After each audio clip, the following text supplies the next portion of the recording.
for our district and for our state. I'd like to tell you guys a little bit about ourselves. We are Caravan of Patriots. We're hosting this. My name is Merle Hexum, and this is my beautiful wife, Carol, and our good friend, Eric. What I want to share about the Caravan of Patriots is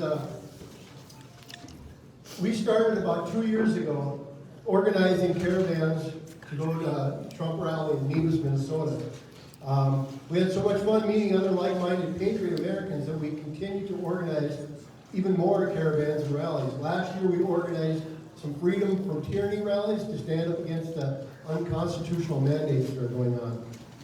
Anyway, who we are is first and foremost, we're Christians who truly love the Lord Jesus Christ. We're not ashamed of the gospel of Jesus Christ.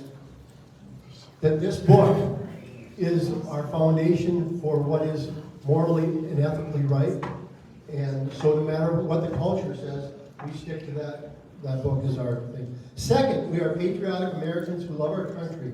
We love what this flag represents.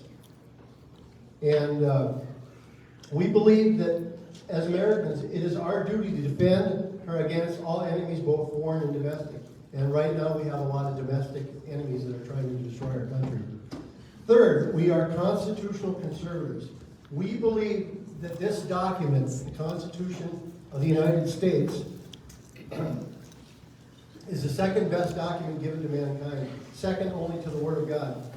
We believe that this is the highest civil authority in the land. The document says that we, the people, are the leaders of this republic, and our elected representatives are our servants.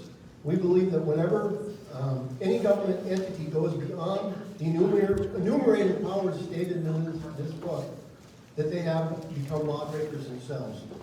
Lastly, we are Republicans. And when I say we are Republicans, I mean that with a small r. Because we believe that our founding fathers gave us a republic, not a democracy. Article 4, Section 4 of the United States Constitution guarantees us every state in the Union a Republican form of government. We're not governed by mob rule. The majority does not have power to usurp the rights of the majority as a constitutional republic. So that's a little bit about who we are. What we're going to do next is we're going to play the national anthem and do the Pledge of Allegiance. But first, let us pray. Heavenly Father, we thank you for this day, Lord God. We thank you for your divine direction in our country, Lord God. Father God, as the founding fathers knew that they could not build anything without you, Lord God, we seek you for direction. We seek you for wisdom. Lord God, we ask that you would put righteous men and women back in power, Lord God, that they would direct this nation in the way that you would intend. Father God, we thank you for this day. We ask for your Spirit to lead us and guide us in everything that we do. In Jesus' name. Amen. If everybody wants to stand for the allegiance.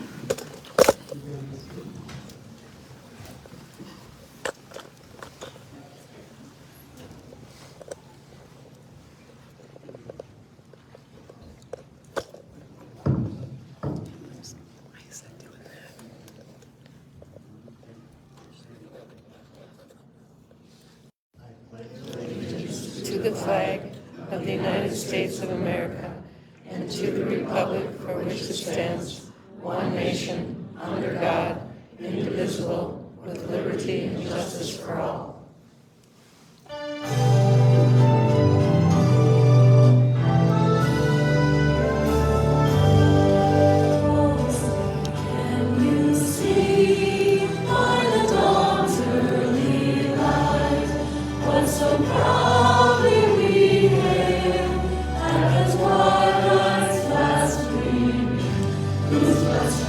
And bright stars through the perilous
doctrine of the lesser magistrates.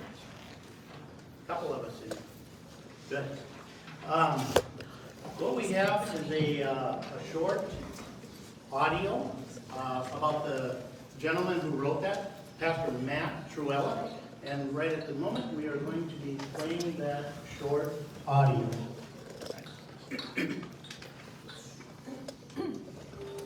The reason it's important is because of human nature. Men corrupt all forms of government. Any form of government that's ever been created by man can be corrupted, including a representative constitutional republic like what was established here in America. They have perverted it all. That goes back to the nature of man. Our founders had a Christian view of the nature of man, that he's wicked and in need of a savior. So they wanted to pillar multiple levels of government, multiple branches at each level of government, so that if any one branch or branches began to play the tyrant, another branch or branches would check the ones playing the tyrant, would rein in their evil, interpose against the evil that they're doing. The reason this doctrine of the lesser magistrate is so important is because of human nature.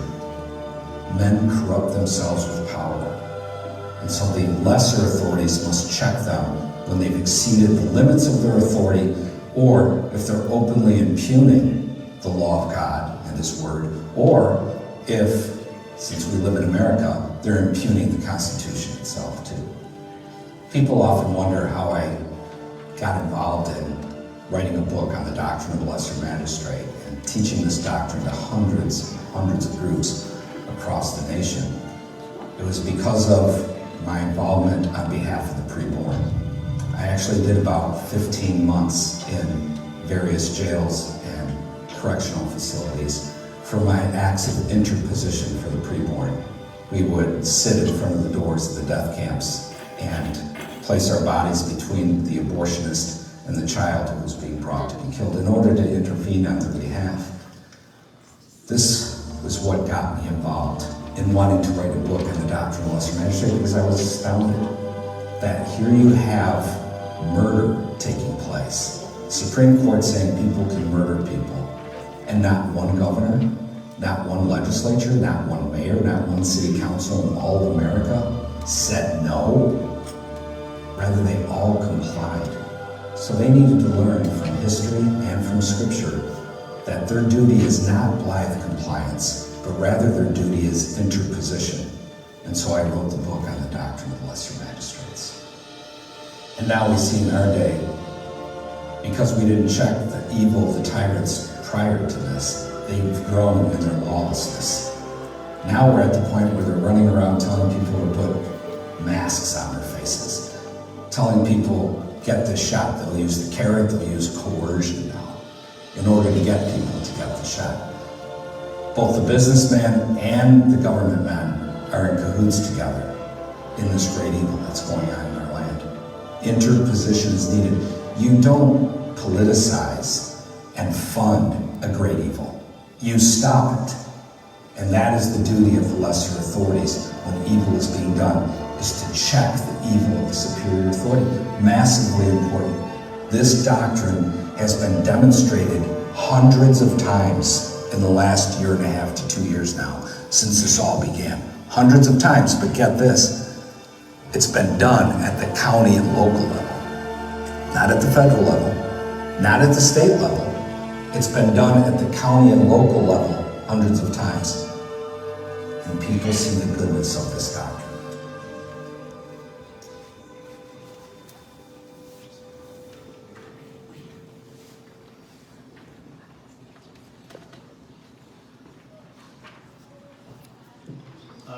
The gentleman that you just heard there, Carol has handed out a flyer on him, and he will be in Fargo on Saturday, the 23rd of April at 6:30 p.m. at the Metropolitan Baptist Church. And that's that flyer that you just received. I recently started to read that book, and one thing that was very interesting jumped out at me. I just wanted to share that with you. A memorable statement that serves as a summary for the doctrine of the lesser magistrate actually came from a higher magistrate. Roman Emperor Trajan, while appointing a subordinate authority, handed a sword and instructed him, saying, "Use this sword against my enemies if I give righteous commands. But if I give unrighteous commands, use it against me." When's the last time you remember anybody that is in politics, people we elected, had that spirit about them? Not very often. That really jumped out at me. You know, it's kind of like our founding fathers actually gave us a kind of a principle there. If our government starts to get tyrannical, it's our duty to overthrow them. Correct? Correct. Thus the Second Amendment. So with that, please attend that meeting up in Fargo, Saturday the 23rd. If you're a delegate, make sure you go to the convention first. And he also mentioned about bringing it down to a county level. You know, hundreds of examples where people fought back, he mentioned in there. And so we got to bring it down to the county level, the local level as well. And with that, I would like to invite Mark Hexum up here, and he will speak to you a little bit about our county local commissioners.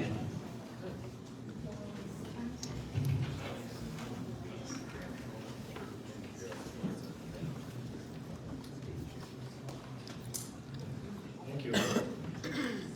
Nice crowd. Thanks for coming, everybody. Everybody's got to kind of pick their poison on what they want to represent. Mine's county commissioners that I don't feel have been doing what the people have been wanting them to do. So they've mostly ignored things that we presented to them that we'd like to see them do. Can you hear me? There you go. It started, I'll go through about 4 topics that they refused to listen to what we asked them to do as constituents. The bike trail is one thing. Not only has a high tax dollar, but they're declining in the use of them. We had a petition to slow it down, stop it essentially. They threw it off to the side and made a motion to go ahead with it.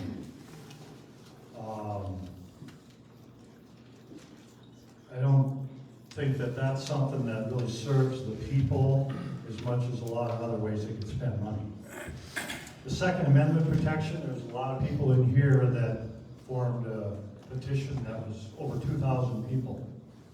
And the county commissioners failed to acknowledge that. Even though a couple of liberal counties around us accepted that Second Amendment protection. They failed to do that. And I'm going to guess that we have 90+% of the people that would be for that, because both major parties want to retain your gun rights. So it's tons of people in our commissioners in what is supposed to be a conservative county won't back us on that. So that's another example of why I think they need to go and be replaced. Now they're trying to implement a gravel and mining tax. That's above and beyond what the government should be doing, in my opinion. It could be, who knows what it could be next, hay and corn, or there's no limit on what will be taxed. Low-income housing, they're trying to implement that. I think even though in the real estate world there is a shortage of houses now, people will find a plot of land or a house if they have if they want to work and get it done, like every one of us have done for over all the years we've been involved.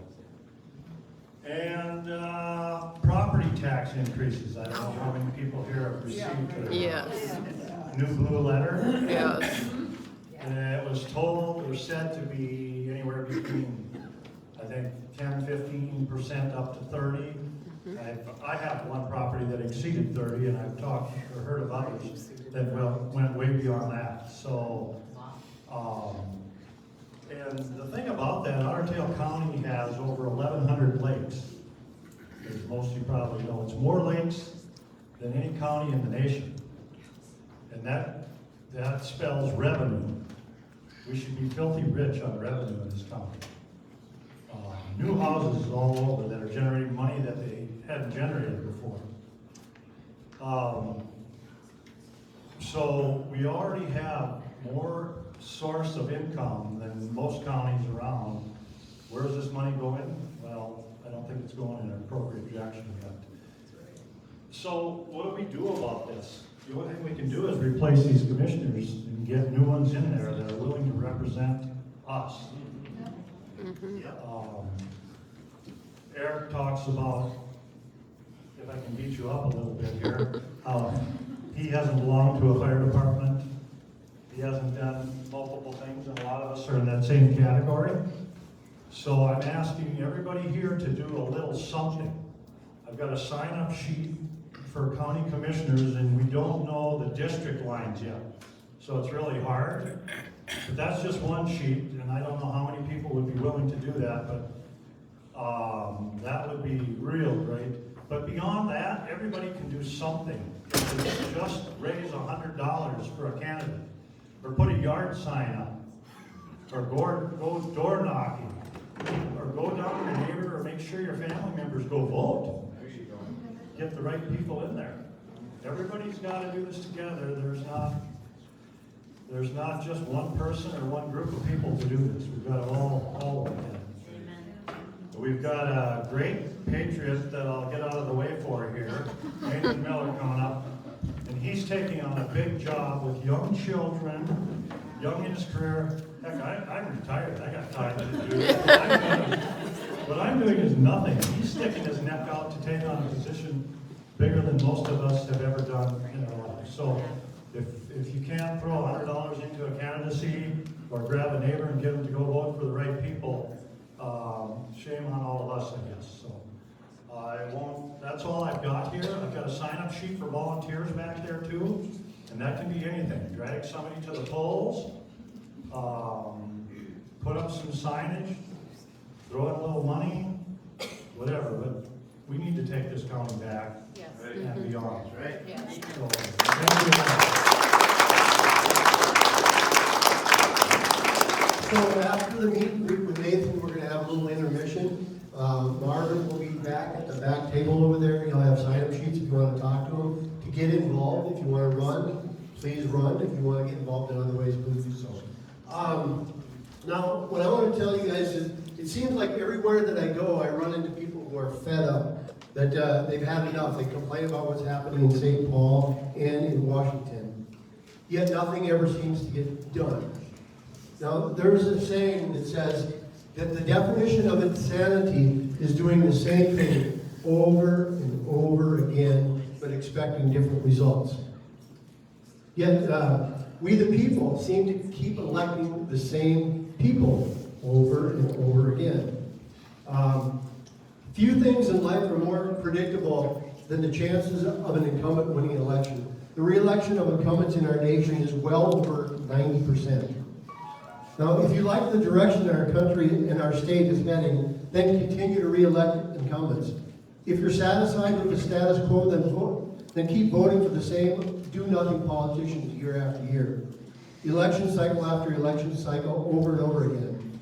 But if you've had enough of government bureaucrats taking more and more of your hard-earned money, then stop voting for incumbents who go along to get along. If you're sick and tired of establishment politicians who do nothing to stop the reign of terror coming down on we the people, then vote them out of office. If you're fed up with an out-of-control government that continues to encroach on our rights and our freedoms, then vote for Nathan Miller.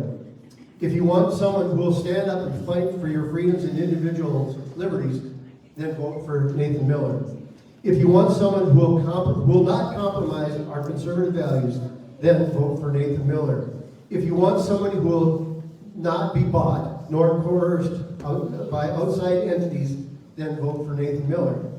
If you want a true statesman who shoots straight, not a politician that tells you what your itching ears want to hear, then elect Nathan Miller for Senate in Senate District 9. John Jay, the first Supreme Court Justice, gave us this admonishment. He said, "Providence has given to our people the choice of the rulers. And it is a duty as well as a privilege and interest of our Christian nation to select and prefer Christians for the rulers."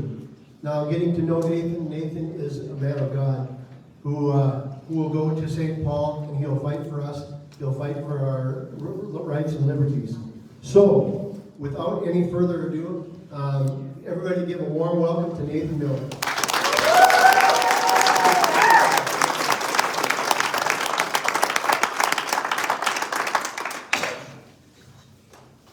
Everybody hear me? All right, yes. Gee, just about covered every topic I had planned for. Thank you for that.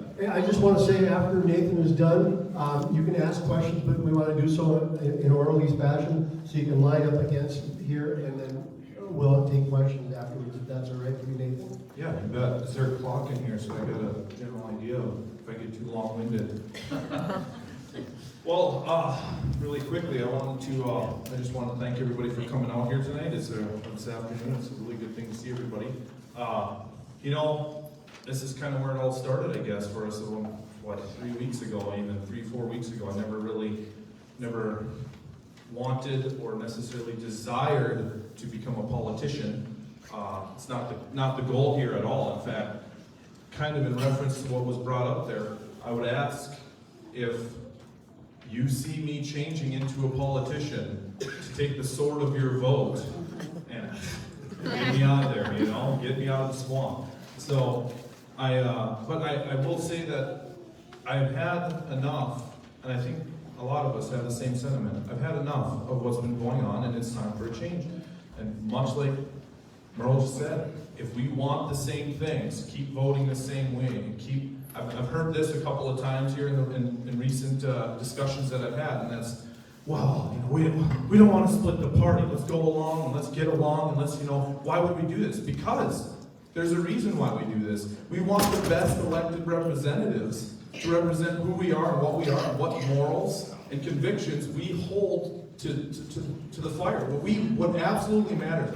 If I think of Shadrach, Meshach, and Abednego in the fire of the fiery furnace. If they would have actually been consumed, I believe, because their heart and their mind and their conviction was so pure, I would contend that there might have been some images of gold standing there afterwards, because the fire refines them to the point of gold. And that's the kind of people that we need to be. And I believe that a lot of people, especially in this new district, Senate District 9, most conservative district we have these, I'll just yell if I have to, but I think I got it. Hello? All right. Check. Hello? There you go. I just think that there's a real longing for our republic to be returned to the former glory. We look at our flag and we call that Old Glory, right? We look back into our history, and I would say there was a glorious time in our history, 200 years ago, when people were willing to sacrifice their lives, their sacred honor, and their fortunes in order to secure the promise of liberty for us, the next generations.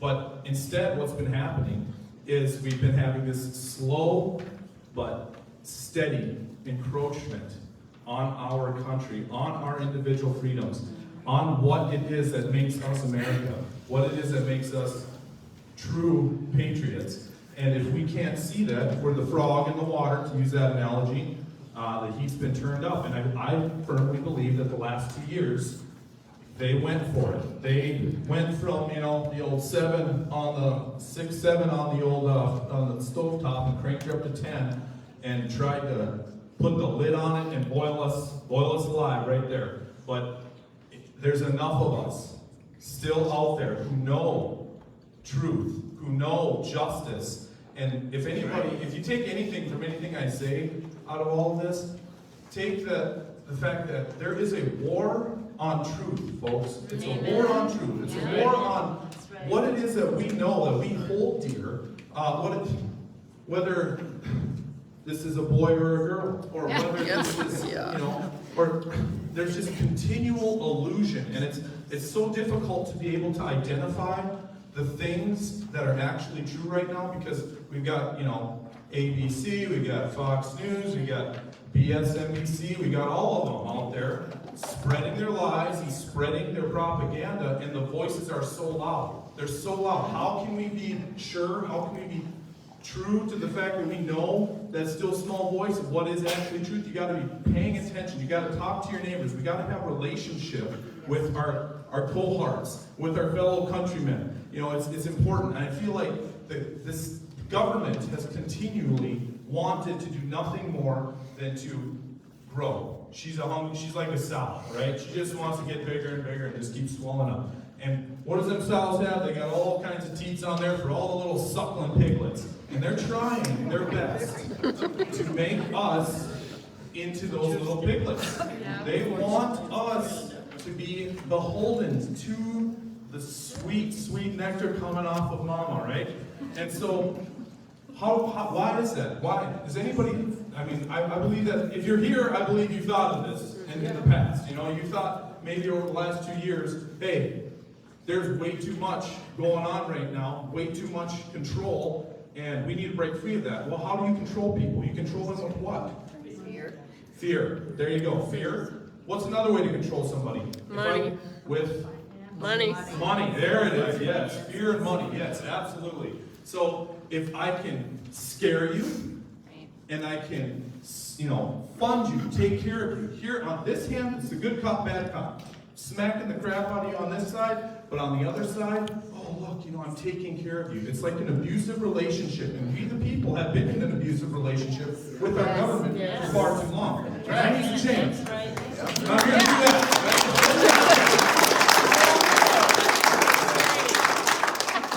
So, with that being said, honestly, folks, I don't write any of this stuff down. I know. So good.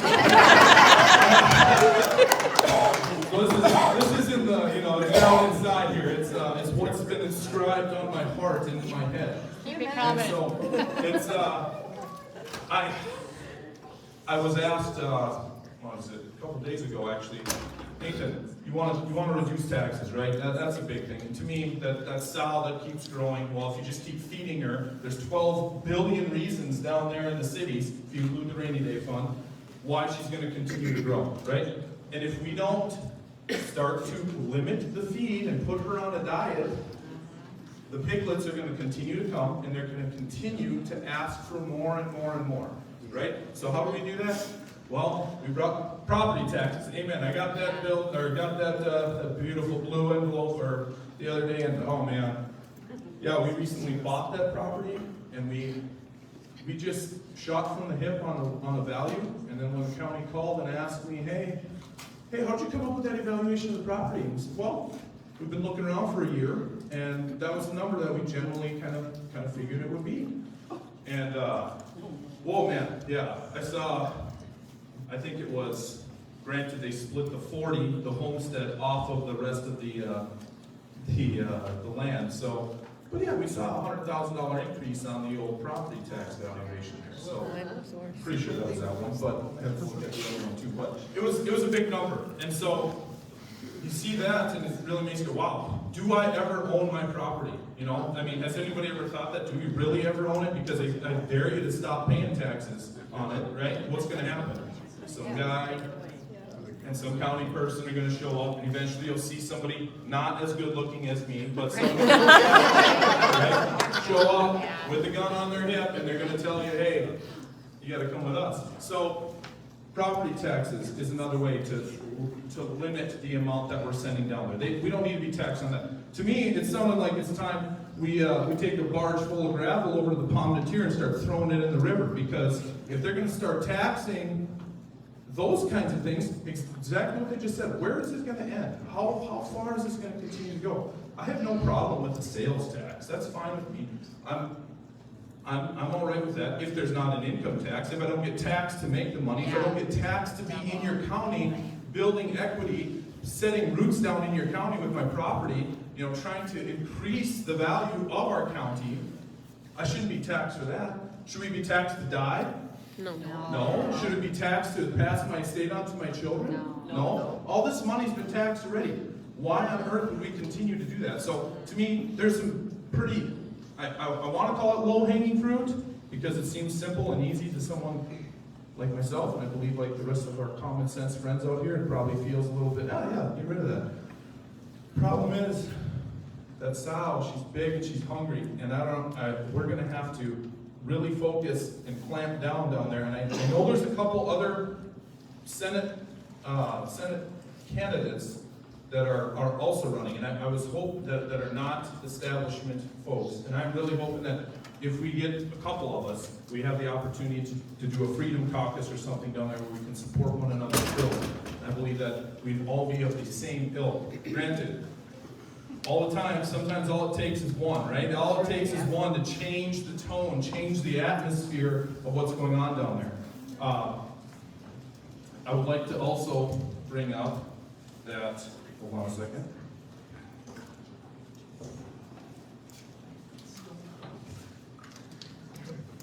That I think a major part of this whole tax issue too is community, and how you went back 100 years, how community and relationship mattered massively.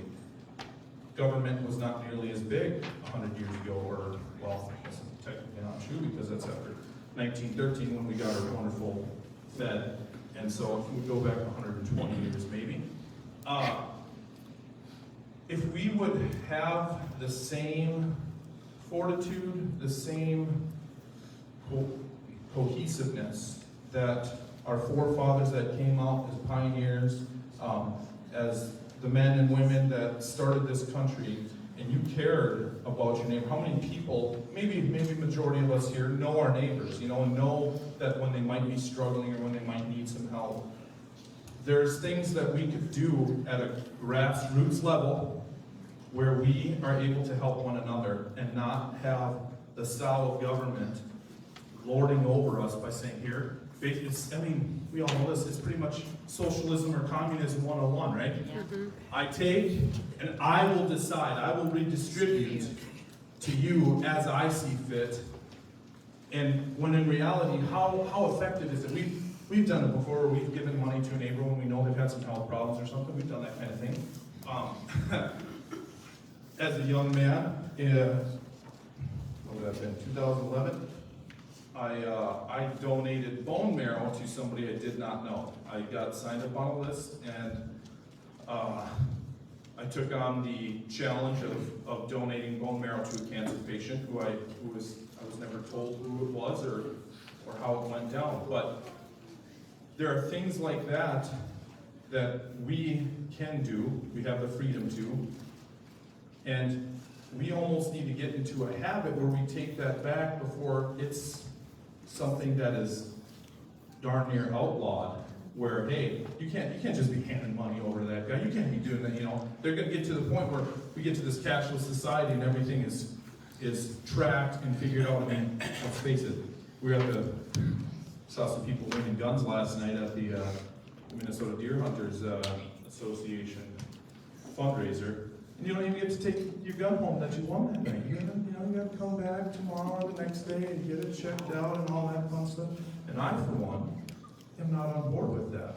I think we should all be able to purchase our weapon and take it home. It's pretty simple. But back to the community. If we would allow church, allow community, and allow neighbors to do the things that people need, I think you would see a stronger America, because what is it going to do?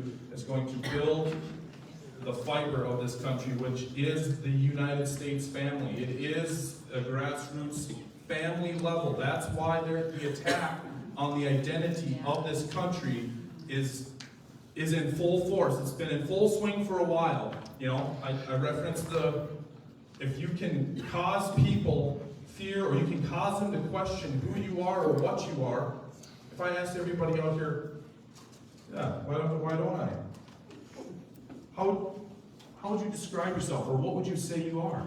If I asked you, what are you? What would you say? Patriot. Okay. want to know my pronouns? I'm just kidding.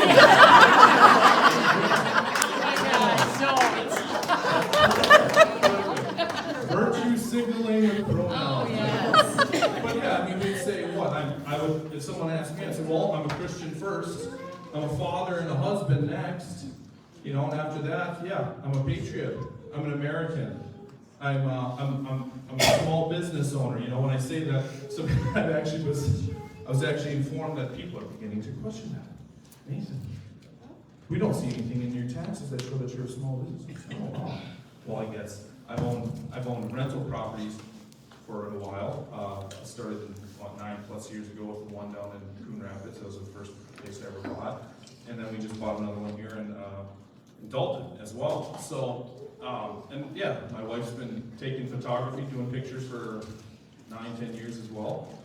To me, I believe that's a small business. I don't know about the rest of you. Is that not a small business? Yes, We're self-employing multiple. ourselves. Yeah. I think that's how that works. I'm not trying to speak out of turn. We might not hire other people, but I hire a lot of other people, contractors, to come and help. That's for sure. You know, and we do a lot of things in our communities. Obviously, when she takes pictures, she takes a lot of pictures with community folks. So it's a big deal. I think it's the core of what makes us who we are. You know, not many other countries have the ability to freely just start a business, to freely give the option or the opportunity to start, and if you fail, such is life. Now, there's another issue that I will quickly glance over. We are creating a country of victims. Yes. And what does the sow need to do when her piglets are calling out to her and saying, "Oh, I've been so victimized by this pronoun. I've been so victimized by all these other things. We need another rule. We need another law. We need another bureaucracy to regulate this so I don't get hurt." You know what? If you want that, you better vote for somebody else, because I am looking at getting rid of regulations. I'm looking at rolling back, opening up. It's like we're trying to create this little world where, you know, you got this much freedom, but hey, we've taken all the danger out of it. And there's nothing left. You're completely safe. You've got your safe spaces. You've got your safe cars. You can wear your bubble wrap everywhere you want to. That's not the kind of life that we want to live. I don't want to live. I don't want to raise my children in that. No. I mean, let's face it. If now you might think I'm crazy here, but if I want to drive down the road without a seatbelt on, that should be my prerogative. I understand that. Oh, but the insurance companies will say, "Hey."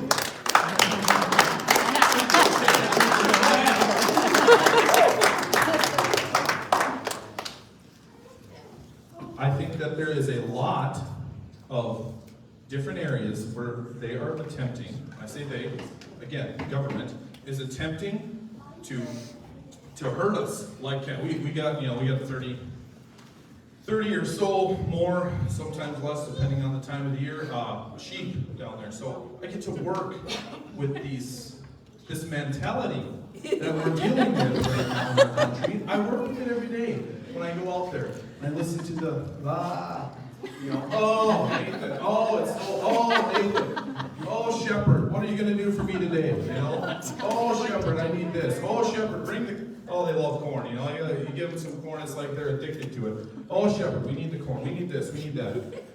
And you know, inside of their pen, there's not a whole lot that they're concerned about. You know, but I kind of feel sorry for them because they're in a pen, you know. I'd like to just let them all go, but guess what? All the ravenous wolves and the coyotes and everything else are out there waiting for them. So. Yeah, we have a donkey. That's right. So what do? You get yourself a donkey or a livestock guardian animal. Palm Sunday, the donkey, I like Yes, it. a I like donkey. it. That's right. So I've got a Democrat down there too that I can.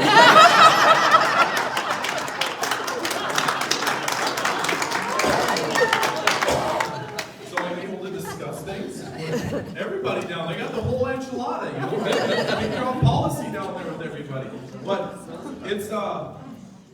it's valuable to see just how we have been created as people. Like, do I long, is there deep down inside, and maybe for different individuals, I'm sure it's different, but deep down inside, isn't there always kind of like that longing, like, oh man, yeah, I wish I didn't have to worry about finances.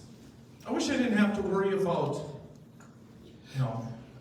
my next, whether it's the next car payment or my next meal or anything like that. Yeah, that would kind of be nice. You think about it for a little bit. Oh man, I'm having to toil out here doing that, whatever it is, building fence, whatever you got going on every day. Get up for work. Oh, I gotta go do that. But if you've ever been injured or put in a position where you're waited on or you're hurt and you're just having other people take care of you completely, how long does that take before it gets old? How long before you yearn for the liberty that you had, the ability, whether it's if you had a foot injury, arm injury, whatever, something where your mobility is limited. Yeah, it doesn't take long at all to go, hey, I'll accept all of those dangers. I'll accept all of these challenges. Absolutely. Because you know why? Because that's the way we were created. That's the way God intended it. There I see our divine creator intended for there to be challenge. Because if we are not challenged, if we do not experience a little suffering, if we do not experience a little bit of that, we're going to grow weak, and we will continue to fall by the wayside, and before you know it, we won't be the superpower anymore. And I would contend that there's a chance that is already happening. I don't know if you pay attention to what Russia and China are doing, while our military is busy trying to figure out ways on how to allow, girls to play in the boys' area and vice versa, and we're concerned about transgender issues in the military and how we're going to get rid of all of these unvaccinated, unvaccinated terrorists, how we're going to get rid of them in our military.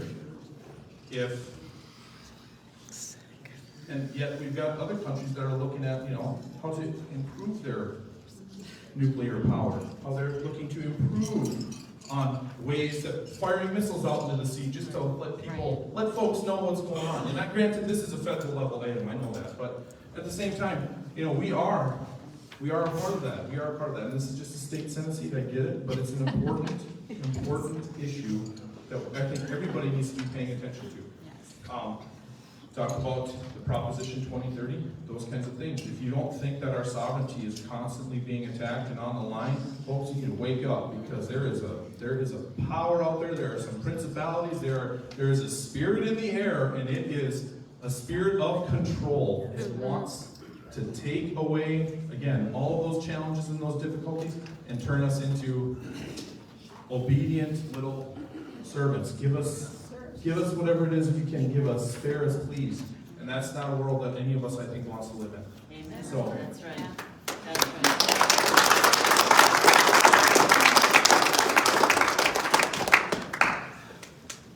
with that, is there any specific topic out there that anybody else would like to discuss? That's kind of my philosophies on a few items. I believe I have been asked, or I was informed, just I think it was last night, by a friend that someone had called him and told him that I was unelectable. And Oh my God. I would ask folks what it is that makes someone electable. Go ahead, give me some examples. What is it something we look for that makes us electable or makes somebody electable? Integrity. There you go. Honesty. There you go, yeah. Integrity and honesty. Loyalty, sure. Backbone. There you go. Trustworthy. Backbone. Commonsensical. What's that? Commonsensical. Yes. Good yes. looking. You brought it up.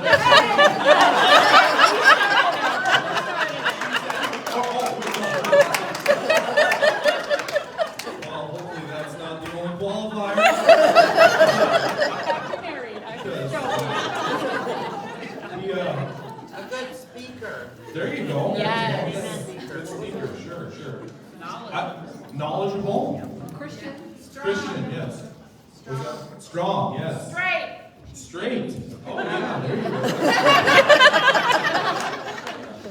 So, I would say a lot of times, now what it's become is how are we electable? It's based off of what you're almost not. You know? Are you a criminal? You know, that's something, you know, people are obviously digging into my background now, trying to find anything that they can use to throw at you. That's right. You know, and they got to find ammunition, they got to find things that they can use. I guess you could consider me an insurrectionist because I was there on January 6th. I've also been born on January 6th. So, you know, I mentioned this on Monday night too, that I haven't been visited by our wonderful federal government yet, but now that I'm running for a position in office, maybe there's a chance I might get a knock on the door, who knows? But those kinds of things, it's the omission of something. That they're looking for things that are, you know, is there a slate? Can we ever find somebody that's completely perfect? You know, that's what they're gonna look for. That's obviously unattainable. We all have mistakes, I get that. But you hit on a few important points, I believe. All of those important characteristics truly matter, but when I look for a candidate and I look for somebody that's electable, when I look for someone that's electable, I look for somebody that's, yes, adhered to God, that has an understanding and a respect for a higher power than themselves. Amen. Because if you don't have that and you get into a position of government, you really start to drink that Kool-Aid of power, and you start to think that you're something fancy, something big. It's pretty easy and pretty quick to get drunk off of that. And pretty soon, when your constituents want to have a conversation with you, you don't have time for that because you're a big deal, you know? That's something that we have to get away from in this country. We've got to be people of the people, by the people, for the people, right? So when I look at a candidate, I'm looking at somebody who's got a humble servanthood mentality, somebody that is willing to do the dirty work. Because honestly, when I look at that job, I'm like, it does not sound fun, right? Who wants to go into a swamp full of snakes? You know, granted, that might be a little harsh for people, but it's the truth. And that's, again, it's this war on truth. It is what it is. It's what this has become. And I have taken a bit of a personal pledge. I've been getting phone calls. I've been getting some inklings from people that they want, you know, about endorsements. Here, fill this out. Come here, fill this out. Do this, and you know, well, we can endorse you or whatever. And it's just, I appreciate it, but I like the freedom and the liberty of people to be able to say, hey, Nathan, I've heard what you have to say, and I think you're a person that we want to endorse. So just go ahead and do it. I shouldn't have to jump through a hoop for you in order for you to throw your hat in behind somebody else, right?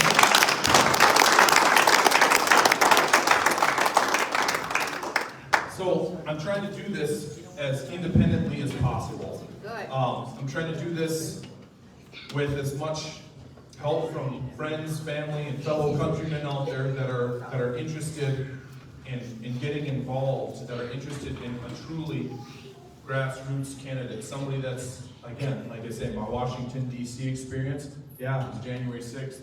My son and I were out there where were we at last time here? Just about a month ago, buddy. Trucker rally. Trucker rally. You know, my wife and I have gone out there on a history tour before, and you know, I used to play volleyball a lot. I played a volleyball tournament out there once. That's my Washington, D.C. experience. I think when politicians want to talk about experience and on the best experience, this and that, man, you got to really look them over. You got to really comb through it, because that right there to me is the warning lights should be going on. An informed populace, an informed voter is something that our government fears. Yes. Wants nothing else. Yeah. They want all of you to go, oh hey, yeah, look, he's not taking endorsements. He's not with, or he hasn't taken our NRA endorsement, or he hasn't taken this endorsement, or that, or whatever. If you want all that flashy stuff, there's somebody else you can vote for. I'm sure he'll take it. But what I'm talking about here is if those are the kinds of things that we're looking for in candidates, don't expect anything to change. Because all of those people, all of those groups, all of them, they're looking for something to be able to confuse and or corral you into a direction. They have their own agendas as well. You need to be concerned about the agenda of your soul and the agenda of your family more so than anything. And then obviously the direction of this country. So it's vital that we are paying attention to these, when somebody comes out and says, hey, they're the endorsed candidate by such and such, pay attention to it and see, look into it, look a little bit deeper than that. I would challenge everybody to try and take your vote as that sword that was spoken about earlier, that vote matters greatly. Speaking about votes, did anybody else, I get the Epic Times, I get that newspaper. I read a story just last night again, or a couple nights ago, about 137,000 votes in Wisconsin that were deemed, a little bit more than that were deemed illegal by a special counsel and by audit. 137,000 votes. Oh, in a couple specific counties where it just might matter, you know? Yeah. If you aren't willing, to me, if you are not willing to stand up here and be a Republican or voting in the conservative ticket, or if you're not willing to say, hey, there was definitely some shenanigans there, there's definitely been some, whether you want to call it cheating or whatever, fraud, whatever illegal activity you want to label it as, we need to be, all of us need to be paying attention to that. All of us need to be saying, yeah, absolutely, and you know what? We're not going to allow that to happen in our state anymore. We're going to get involved again. It's important that all of us, like I said, I've been an election judge. It's important we all get involved as best we can and make sure we're sticking to these laws, these rules that are very important that we're following. You know, there's a system out there called the ERIC system.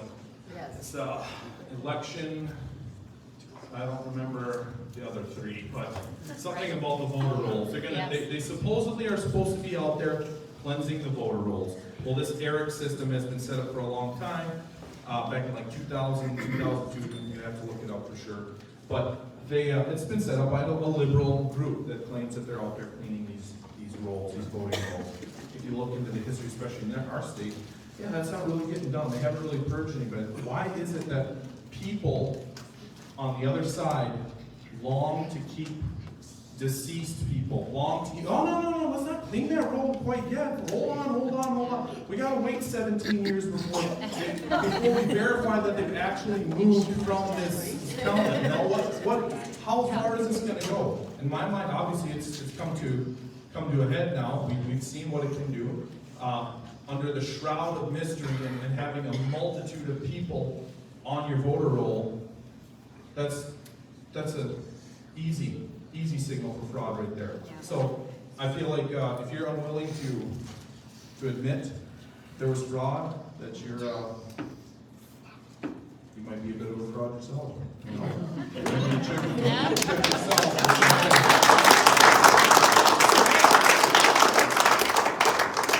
But I'm not trying to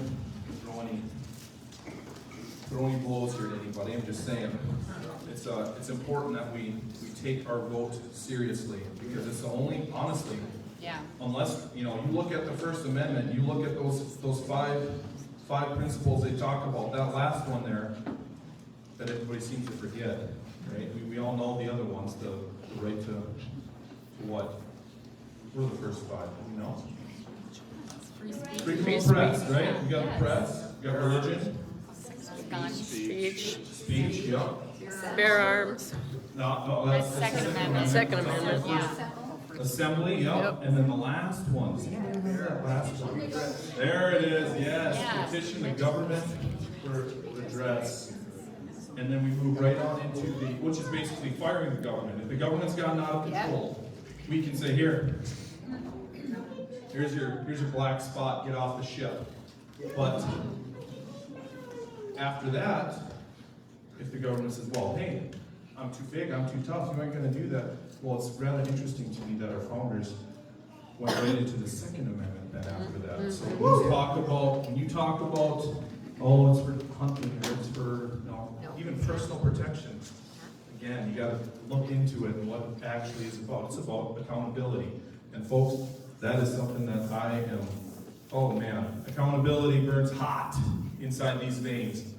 We need accountability on our judiciary. We've got rules in our Constitution, our Minnesota Constitution, that allow for our legislature to hold our justices accountable.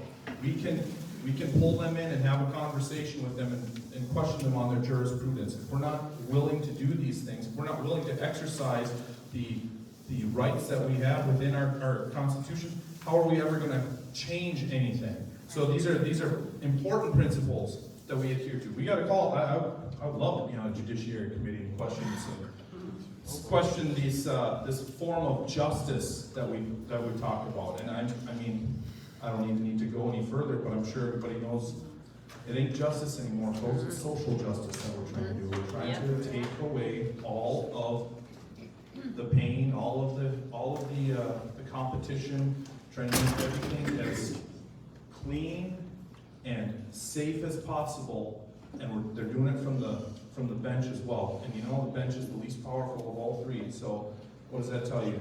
We need to keep them accountable as well. So these are a few of the things that I really hold dear. I know I haven't got everything on the website at the moment, but we're actively trying to get out and talk to people when I can. I work, you know, I'm a boiler operator by trade, and so I work night shifts a lot of the time. I work around the state. I'll be working tomorrow night and Tuesday night as well.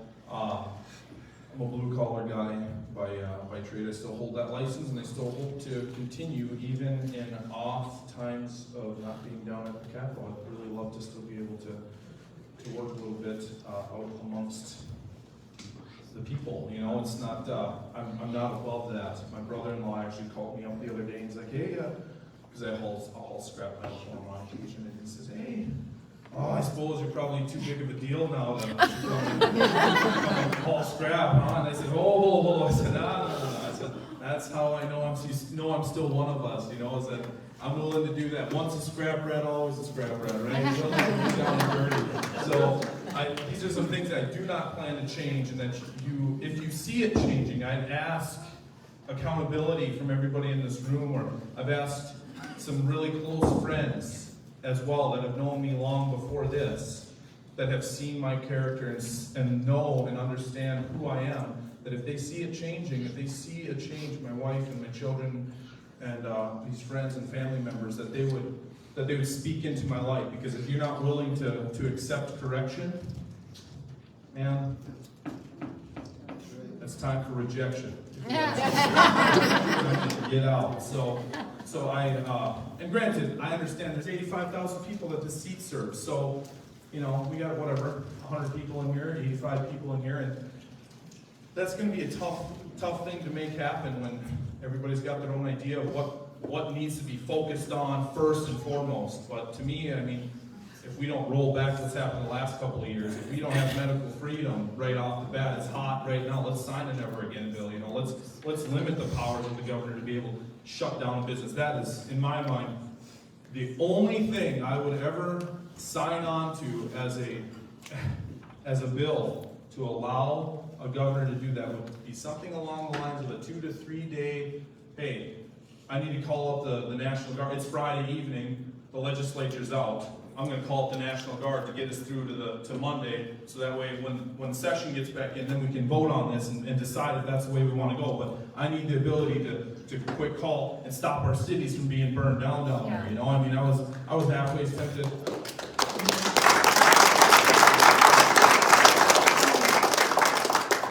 My wife stopped me.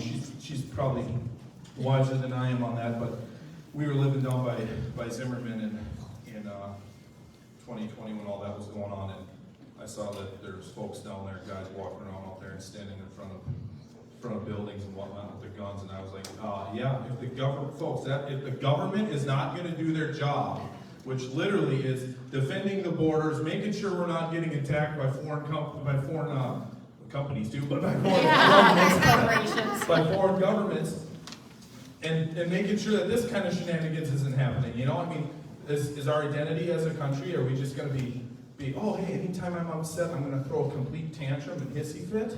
No, to me, it's a sign that, oh man, I really want to say it, but Say it. to me, it's a sign of individuals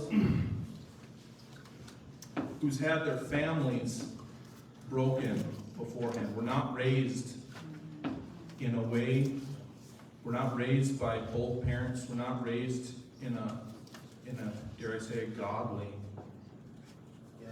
mentality, that they have no reserve, no fear of God, no fear of a higher power, and they are just running amiss. And it's actually sad when you think about it, that there's these people that are willing to tear down their own businesses, their own community.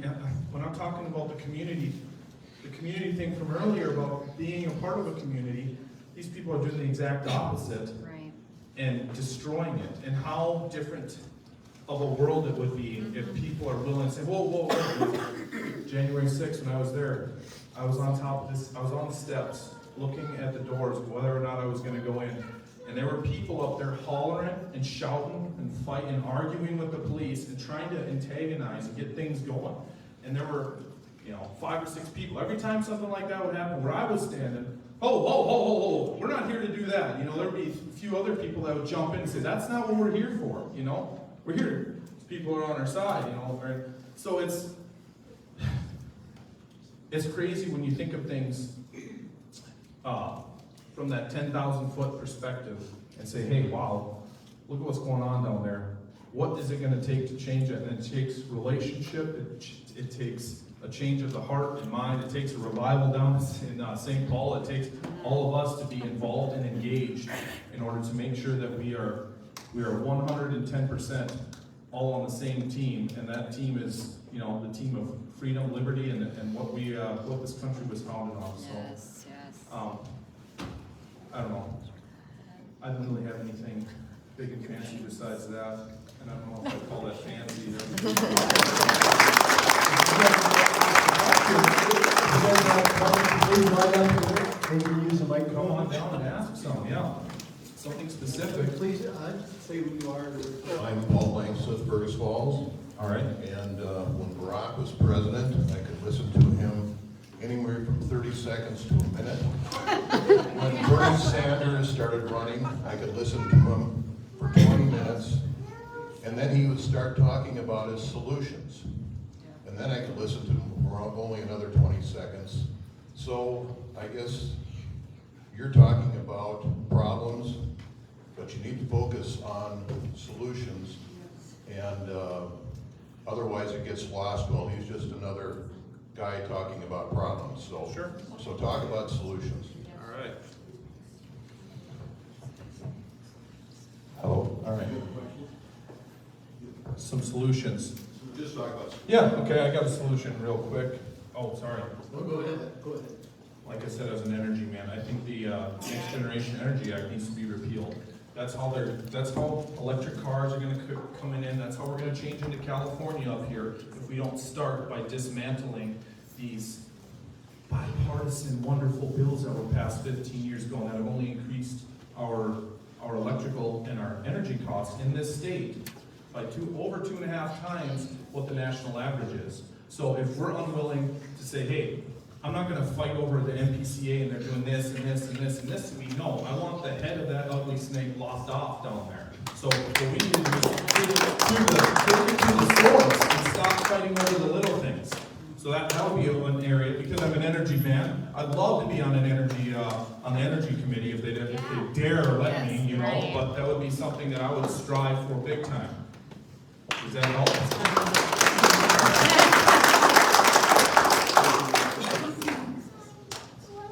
Hi, my name is David Blomberg. I'm from West Adent. I had something to say, and you gave me ammunition, I guess, kind of changed my direction a little. And All right. exhortation, you can take it as correction or whatever, but Yes. I don't like the word just, the way you said it earlier. And I'll say for us, like somebody gets sick, and we get around them and say, let's just pray. Let's not just do anything. So I'd say, I had my eyes opened recently thinking about our state government. I think a lot of us, up till a few years ago in recent events, we didn't even know or care who our state government representatives were. That's right. But we are a country that 13 independent countries got together, first under a loose Articles of Confederation. That was decided that was a little too loose. We do need a federal government. They fixed that. They still were very careful that that federal government was supposed to have limits. We have over the years given way too much power, turned our head away. But I just want to exhort you that the reason that we even would say just the state representative is wrong at the core. I'm not scolding you. I'm just, for all of us, I think we need to change our attitude, whether it's our township, the county, state government. We need to take it back from the roots. You know, it comes up from there. Just, so, for one, I think you go down there to St. Paul, we're going to be behind you, we're going to be praying for you, we're going to be holding you accountable. And we need to, you referenced the sow and the teats. We need to figure out how to start that thing out there in Washington. Yes. And the second thing was, now that I got going, Jesus told the story of the 5 wise and 5 foolish virgins. From that we can see, we need to be both prepared for 3 seconds from now. The sky opens up, and I know there's going to be a host of empty chairs here. We're all excited for that moment. We're the ones, we've got our lamps lit, trimmed. We're ready. We're watching. We're looking up. At the same time, your daughter might live her whole life, and your body lives out to the last breath. The same way, politically, I know my wife and I, we listened to Eric years ago talk about the swamp, and whoever it is, we've got the people that were like, they're a little bit, and our eyes are getting opened up the last few years, and we're awake. And probably a bunch of us have a similar story in different ways. We showed up in Perham, like a month ago, ready to raise our hand and, be a factor at the caucus. And, your eyes are opened up that much more that, there's a lot of stuff going on here. This is deeper and muckier than we imagined. So, at the same time, this is our moment. We're here now. We're taking action. But, the left has been having their agenda for years. And just like our adversary, they're not always patient, but overall they're patient. They're planning. They're getting into the school boards. They're getting in here. They're infecting our kids' mind with this, and time, it just keeps evolving. And so we got to be ready for the long haul here. It's exhortation for me, for my wife, for all of us, that we're coming back. We're coming back to the BPOU next month. We're getting involved in the township, whatever it is for everybody. We got to be ready for long haul. If we don't get what we want in the primaries in November, it's not done. I mean, we're going to keep battling this thing and get it changed, whether it's, all of those happen.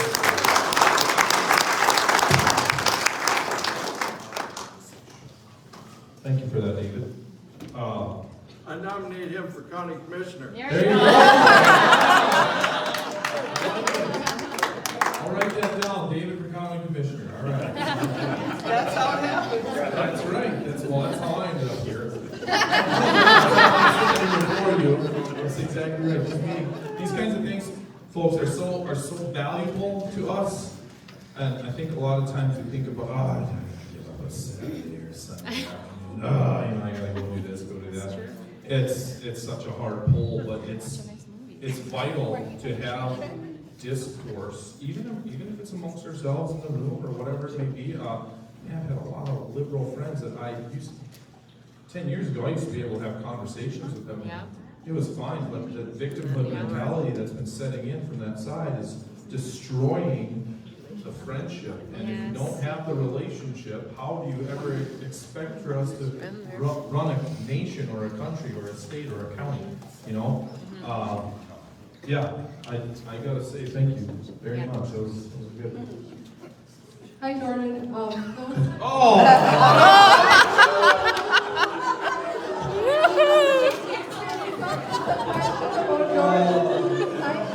She did that on purpose, tell me she did that on purpose. I'm going to ask you a question about Jordan.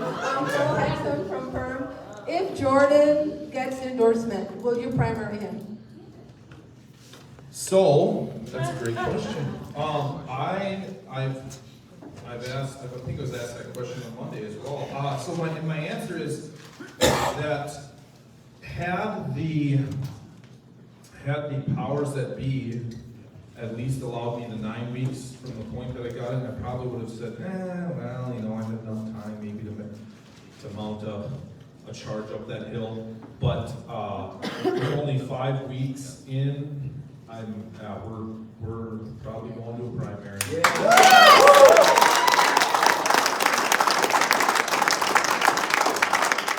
Well, this is what I wanted to say, and I was hoping that you would say that.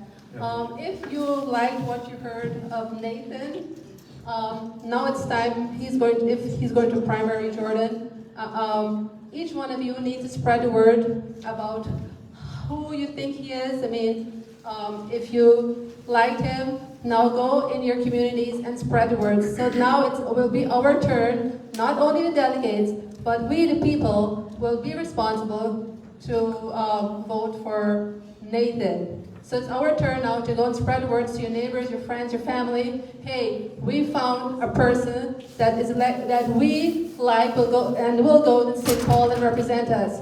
He's a patriot, he loves the Lord, and he's willing to fight against the establishment and the swamp in St. Paul. So it's our turn now to go back to our communities and spread the word about Nathan. Thank you. There must be more questions. I would, or yeah, come on down if you got some. I would contend that I would believe my opponent, if I win the endorsement on the 23rd, I would believe my opponent would more than likely run regardless. And that won't be because of not having enough time. That, in my mind, is because when it's an establishment candidate, people, that's what they want, so the establishment's gonna push for it, you know? And that's just the way it is. I understand that. We understand we're taking on that animal right now. And so, if it takes a little persistence and a little perseverance, you know, hey, don't give up a summer. Go wave to everybody at the parades and whatnot, right? And do some hard work if we have to. So, yeah, I'd like to welcome anybody that's willing to sign up on the sheet back there. I think Don's got it right there, that if you're interested in helping us out with some time or energy. And I'm sure she's got envelopes back there too, where she's looking to get, yeah, there they are. It takes money, and unfortunately, I was looking into a campaign class. I was looking at a little bit of campaigning, and it was, they asked you to model your, like, if there's 3 politicians that you would like to, that you would kind of want to model yourself after or whatever. And one, policies wise, it's been Ron Paul for a long time. I mean, that's kind of my guy. So, but I just loved the End the Fed movement that he was trying to do. I just, what do we need the Department of Education for? What do we need the EPA for? What do we need all this bureaucracy for that just grows government, right? Let's start chopping away. So End the Fed, that was a big deal to me, and I think we need to push for something like that. It can still, but there's the, I don't even remember his name, the gentleman out in New Jersey. I don't know if anybody saw it this last in the spring here, where he won the trucker that won, spending like $1,500 on signs and donuts and going around and talking against a person that was the number 3 Democrat in the state, the president of the Senate who had been there for like 18 to 20 years. Those are the kinds of movements that we need to have. Where that's the power of our vote, where we can really make a sweeping change, So, sorry, go ahead. Yeah, hi Nathan. My name name is Debbie Smith. I live in Fergus Falls. The one thing I have noticed is many of us are beginning to take action that we never thought we would. For example, many of us got a letter from the Minnesota Gun Owners Caucus, and I just decided, you know what, it's sounding like an endorsement letter. 10 to 1, they've never met, you know, Nathan Miller. So what are they doing endorsing anybody that's coming from our county, from our Senate district? And it just ticked me off. I ended up emailing the person. It turns out the chair of the Minnesota Gun Owners Caucus started emailing back and forth. And I thought, isn't this interesting? Why haven't we done this before? Kind of telling these organizations, you know, keep your nose out of our business. We're the ones who have to make the ultimate decision. Quit influencing when you don't even know the other candidate. So it turns out others started emailing as well. And it's just one of those things I just felt like it was important. We have to put a lot of organizations on notice. Stay out of our business. Thank you.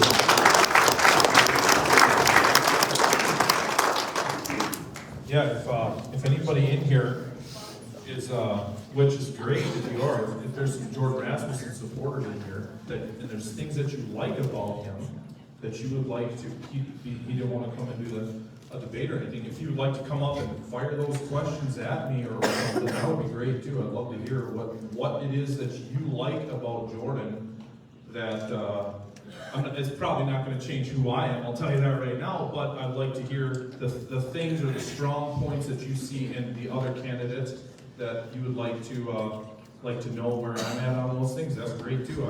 I welcome that, absolutely. I'm Diane Donnelly, and I just moved back to Ottertail County. Don't you feel like you gotta do something? Yeah. So anyway, I like that, really don't know what this process is, but I went to the caucus, I signed up as a delegate, got elected, and at the county, I didn't get elected to go any further. Darn it anyway. So what are we gonna do? What can we do besides vote? We can sign up to be election judges. Yes. Okay? We really need to go that extra step and be there on that day. We need more Republican election judges this year more than ever to be watching what's going on. So yeah, we need that. Thank you for being here, Nathan. I have a question also for your wife, Anna, right? Anna. So my neighbor in the back 40, he's got the most beautiful sow. It's just, I've never seen it like it before in my life. And I want to hire you to shoot that sow before it goes to butcher.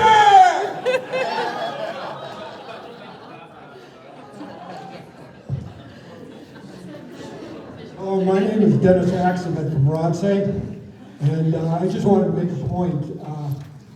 I think there's quite a few delegates and alternates in here that from the Republican Party that got a letter in the mail a couple of weeks ago from Bill Ingebrigtsen announcing that he's endorsing Jordan Rasmussen for the upcoming SE9 convention.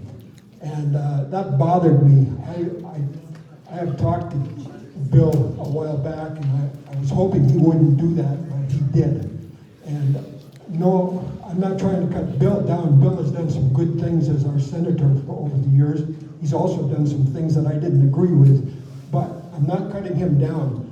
I understand that there's a kind of like an unwritten code down in St. Paul that if you're a elected official, House or Senate, that when you move on, you're supposed to endorse a sitting office holder. And that's why I think he's endorsing Jordan. It's kind of like he's supposed to, he has to. I think that's what's going on. I don't know. Anyway, I don't agree with it. And I wanted to point out that that happened. And I imagine you all saw that letter if you're a delegate or an alternate. Now, the thing I wanted to say that two things came to mind when I read that letter. Number one is he says that we should vote for Jordan because all of the people in St. Paul think that he's done wondrous jobs and he's an outstanding performer in the Minnesota House. So he's qualified for the Senate. They decided that. And I'm thinking, why? What gives them the power to make that decision? And then, what about us? And then the second thing that came to mind is that he made absolutely no mention of grassroots in that letter at all. He doesn't care about us. And I'm thinking, wow, that's another strike against Bill's letter. So, the reason I mention this is, I'd like to point that out to you and ask you, maybe you should consider voting for Nathan Miller.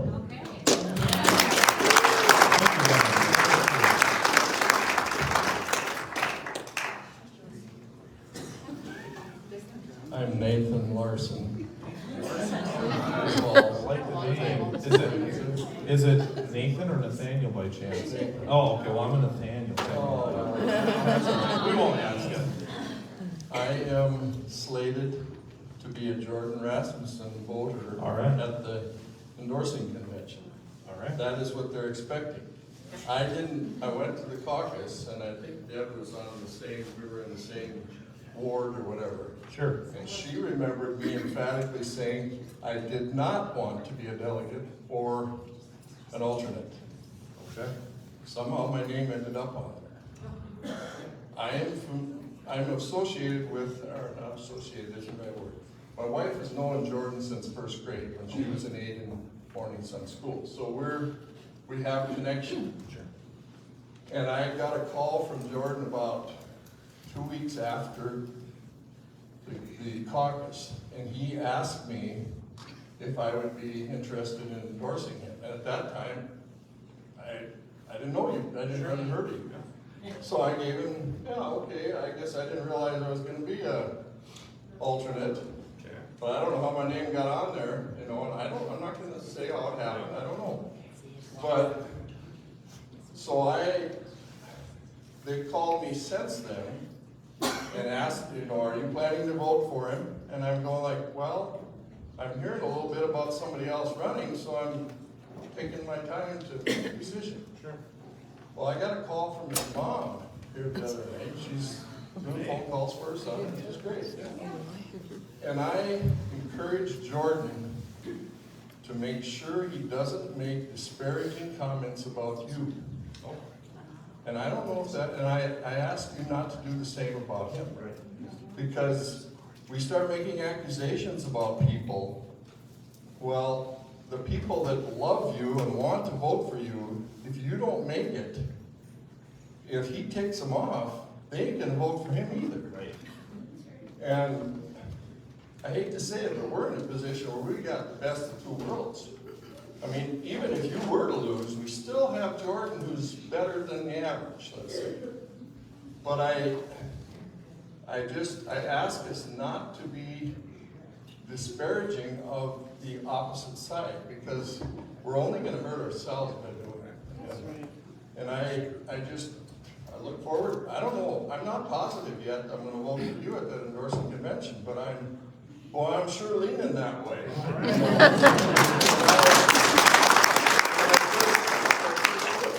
I would have just said, oh no, he's just one of them cowboy white guys. But I came Monday night specifically, people were saying, well, why didn't you let us know about it? I said, well, I didn't even know if I wanted to let you know about this wacko, but it's interesting. And when I mentioned to my wife about coming here, she says, yeah, I want to go listen to this, so we're good. All right. Great.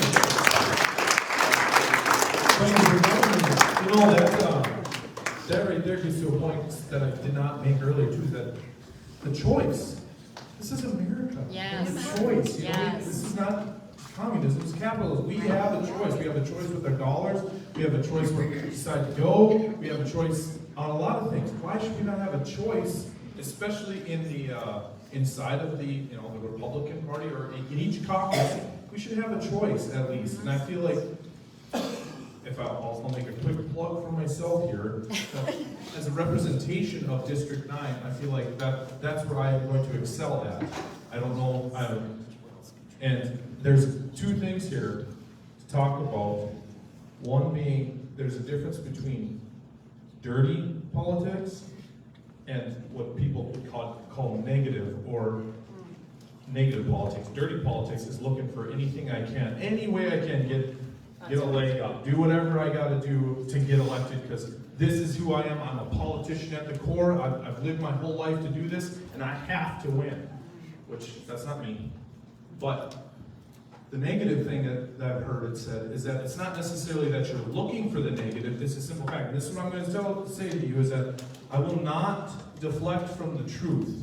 So if the truth is negative about something, if we're going to enter into that, that's fine. We can have that conversation. But it's not that I'm looking for the negative. I'm just simply, I will speak the truth. And if the truth happens to put somebody else in a position where it's like, well, the truth is that did actually happen. Just because you're saying it doesn't make whatever you're saying the truth. The truth is, you know, there is only one truth, right? We can't have multiple truths. You can't have your truth, I can't have mine, and everybody else, and then we end up in this world of chaos.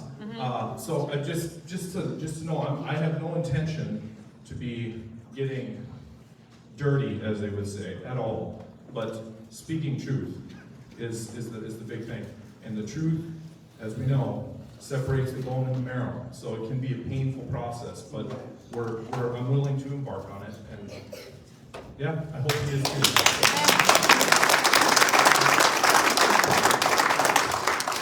I kind of want to take a quick survey here of how many people 6 years ago already knew that the Democrat Party was corrupt and they're trying to destroy our republic.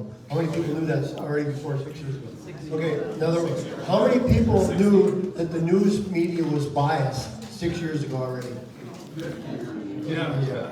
So these are things we all knew before 6 years ago. But what we probably knew a little bit about when Trump got elected, what we know now is just how corrupt the establishment Republican Party is. So we're in a culture war. It's not between Republican and Democrats anymore. It's between grassroots conservatives and liberals, including moderates, who continue to shift our country farther and farther to the left, become more and more godless. And we got to stop that. So it isn't, to me, it isn't a choice between good and better. It's a choice between good and evil. Okay? This is a question that I got it reserved for the Secretaries of State, but I'm going to ask it now. So if those who stick around, you'll probably hear it twice. Back in 2020, there was a bill. It was called HF 3429. Is anybody here familiar with that bill? Okay, let me tell you about it. It's weakening the ballot security by bankrolling taxpayer-funded campaigns to encourage no-excuse absentee voting. This bill spent over $17 million on initiatives, including taxpayer-funded politicized election communications, while eliminating safeguards to protect the integrity of elections. Under the bill, the multi-million-dollar spending efforts includes initiatives to increase absentee voting through outreach to voters. Additionally, the bill permits localities to exceed statutory deadlines governing the conclusion of vote counting in designated polling places. Furthermore, the bill permits election officials to violate election procedures and authorizes medical professionals to provide absentee voting services rather than authorized officials. This measure compromised election integrity and increases the possibility of fraud, which disenfranchises eligible voters. Now, they did a survey at CPAC, and they asked the people, what's your number one issue of all the issues? It wasn't Second Amendment, it wasn't First Amendment, it wasn't spending, it wasn't regulation, it was this, voter integrity. If we don't have voter integrity, we're done as a republic. We no longer have a voice. So, anyway, this bill was passed in 2020, which gave us our 2020 elections, which were filled with fraud. Okay, the Senate passed the bill on May 7th, 2020 by a vote of 66-1. 66-1. One senator, Jeff Howe, voted against it, including our senator, Mr. Bill Ingebrigtsen. I'm not throwing him under the bus. I'm telling you the truth. The House passed the bill on May 20th, 2020 by a vote of 122-10. The bill was signed into law. Just 10 representatives opposed this bill. Our representative, Jordan wasn't represented at the time, it was Bud Norris, who's also supporting Rasmussen, voted for this. There's only one person in our area, that was Mary Franson, that did not sign on to this bill. So both our senator and our representative voted for this legislation. The only one in our area was Mary Franson. What do you think about HF 3429? Sounds like something that we could repeal, you know, get rid of it. Just to clarify, this was a temporary rule for the 2020. It was supposed to be to help be safe and healthy during the scandemic. It's to me, that's something that we need to be, and again, this whole world of pandering to everything and everyone, folks, if you can't get to the poll place between 7 a.m. and 8 p.m. on a specific day, a national day that we know of, if you can, for a week or two beforehand, ask your county office to send you, the auditor to send you a ballot, and then you fill it out and take it in and drop it off, an absentee ballot. The system is not broken the way it is set up. You clearly do not care to vote. It's pretty simple. If it has to be in a way, shape, or form that I can, whatever, send out ballots to every single mailbox in the entire state, and then they can be harvested as they were, then we're going to have some serious problems. I would say provisional ballots are important, something we need to do, because Minnesota is the same day registration state if you have the provisional ballot. And I know there's a lot of Republicans that are on board with that too, but different color. You know, I've been in the election judging role before, and you sign people up, and you're right, you sign them up, they show you, yeah, here's my telephone bill, and it goes right into the same ballot box with everybody else. And what do they tell you? What do the auditors tell you and the trainers tell you? We'll sort that out at the end. Well, how are you going to sort it out? And then you find out that person is not supposed to have voted. There's nothing there that connects that person to that specific vote. You know, you gotta just pull one random one out of the box. That's not how that works. So, yeah, provisional ballots. I would say there should never be any mail-in ballot like that. You should have to go into if you can't show up on the day of, then you need it for a week or two beforehand. You should be able to go in front of the auditor, in front of a justice, whoever, somebody else there, where they got the ballot box set up for you, and you can vote there. That's fine. I understand this. You know, people have lives, but at the same time, this pandering to everybody about, oh, we must get your vote. No, you must put in some effort and care enough about this country in order to go and put in some time to vote. I think we overcomplicate some things sometimes, and that's what government likes to do. Overcomplicate, overspend, and overcomplicate. So let's get back to some common sense thinking on these things and put in a little bit of effort ourselves. Okay, we have time for one more question, and then we'll have the Secretary of State debate at 4:30. We're going to have about a half-hour intermission, so please come and meet Nathan and get to know him more, ask him questions, talk to my brother about the Otter County Commissioners, and just get to know one another. We have coffee, water, and some cookies over there for snacks. But anyway, we have time for one more question. Thanks for the time. My name's Beth Helgerson. We live between Fergus and Dent. I'm concerned. Hello, okay. We live between Fergus and Dent. I'm concerned about kids, and I'm concerned about schools, among many other things. I think kids need math and science, and it looks to me like the schools are practicing medicine. What is the role of our senators to help us and protect us from that? Absolutely, that's a great question. So Beth, I would say that what seems to be happening, like you pointed right on it, is that we've got an issue with people more so practicing indoctrination than education, right? Yes. They're more concerned with changing who our children are.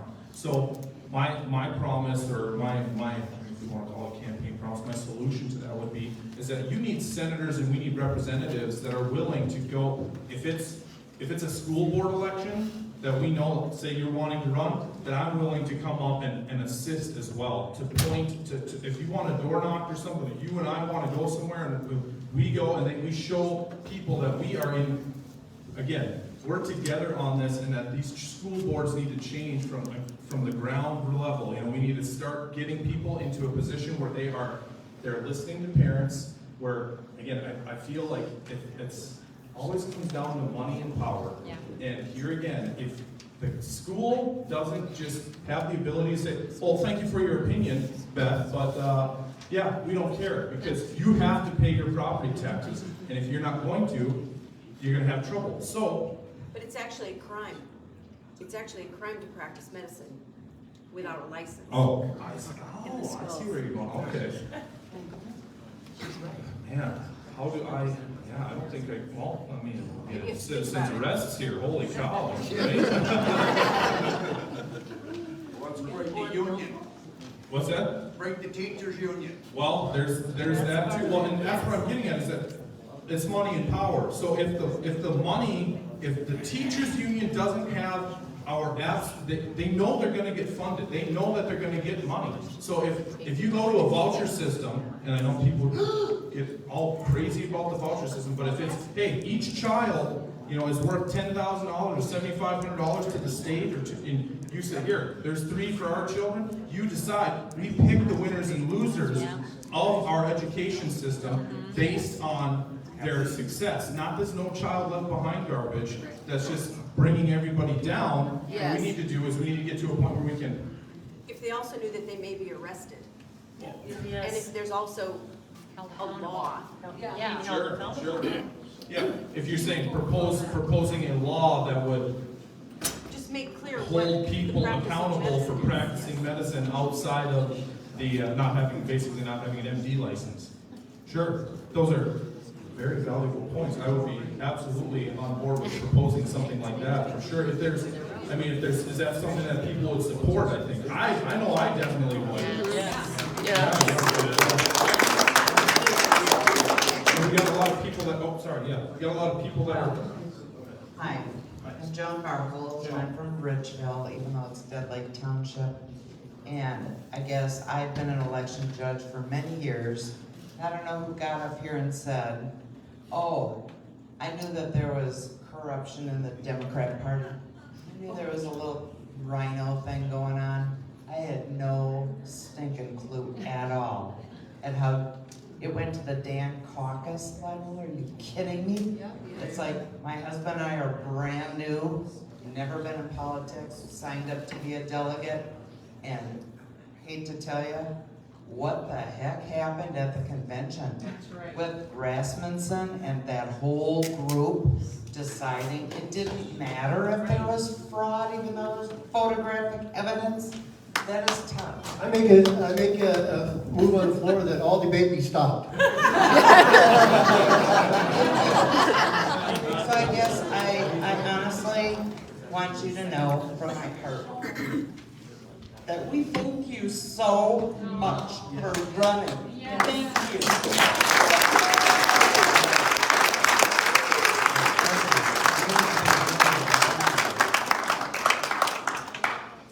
You know, I'll just wrap up quick here, kind of about what Beth was talking about too, is that, and what David brought up actually. When I referenced that's just one seat, or it's just one, representative or whatever it may be. You're absolutely right. If we can get laws proposed to take care of things, so holding people accountable, I mean, that is something that I've strived for since when I became an operations manager at a plant. I said there's 3 things that we need to focus on. Brought every single person into the room and talked with them quick and said, hey, We need to focus on communicating with one another, boss to employee. We need to communicate. Lines of communication need to be open. We need to have trust and integrity. If you don't have trust, we're not going to make it very far. And the last thing I always, which was the most important, was accountability. I said, if we are not accountable to one another, I expected them to hold me accountable, and I hold them accountable. Everybody likes accountability until it's pointed back at you. And in reference to what you were talking about, Beth, I feel that's exactly what would happen is if we can get laws passed, if we can get a contingent of legislators, because when we said just, that is the strongest body in our government, is the legislature, is that you have the closest ability to get to your senators and your representatives. That's where we can make it happen. We can change law, and we can make good law. Justice can be served in that right down that realm there. I'm not a doctor, however, but I know there are. I know a few. Oh, you are? Okay. So you could assist with legislation that would be true and able to nail down some things on it. That'd be wonderful. Yes. Would you be willing to sign up back there so I can converse with you later? All right. I appreciate it. Oh, yes. My wife would like to say something quick. I better not. I'm Anna. Some of you I saw at Fergus on Monday night, but I just want to say a few things about Nathan and just kind of who we are. Can't hear you. Oh, is that better? Yeah. Thank you. Sorry, I'm not used to speaking in a microphone to a bunch of people. So, but Nathan and I, this started coming up on 4 weeks ago, and before that, it was 3 days of talking about this and deciding on it. So the life that we've lived before this is new, but we just want to be who we are before any of this started, and just to be honest and transparent. And we're people who grew up in small communities. I grew up between Ashby and Evansville. I used to be a bell guard, and they farmed, and it was simple living. But it was amazing, and now we have 3 kids of our own and hoping for more. We're just so thankful for the way that we were raised, and to pass that on to our children and someday grandchildren, which feels like it might be a long thought, but it won't be. It'll be here soon. It matters to us. It matters that we're at least trying to pass down a better America, the ones that we grew up in and went, wow, this is amazing. And so I feel like that was a big reason why we said, yeah, I guess we're going to stand up and fight, because we care. We care about our kids. We care about others' kids and grandkids and the communities. So it's just who we are. And Nathan, I met him in 2009, and one of the things I always saw in my dad growing up and my mom, they're just people who love Jesus, and they are who they are. They were never trying to be anybody that they weren't. And they always stood up for what was right, and they taught us that growing up, me and my siblings. And I'm so thankful for that. They lived a life, they modeled a life of what I feel like all in this room, really it matters to us. Community living, being genuine, loving our neighbor, and caring about what we've been given. And so my dad and mom, they've just been who they are. They stand up for what's right and what they believe in. And the moment I met Nathan, I said, oh, that's what I've seen in my dad growing up. He stands up for what he believes in, and he won't back down from that. And so I fully endorse Nathan.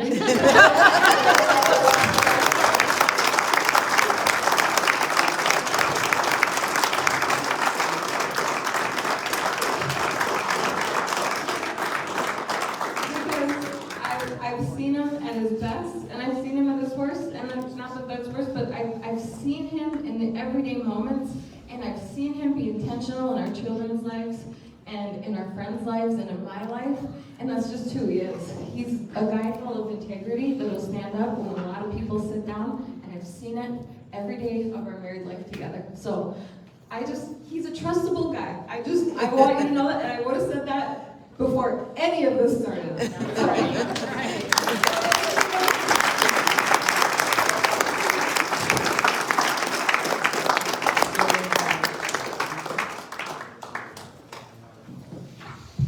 All right, so please stick around. 4:30, Secretary of State debate will begin. Socialize, get some coffee, whatever you want. Thanks.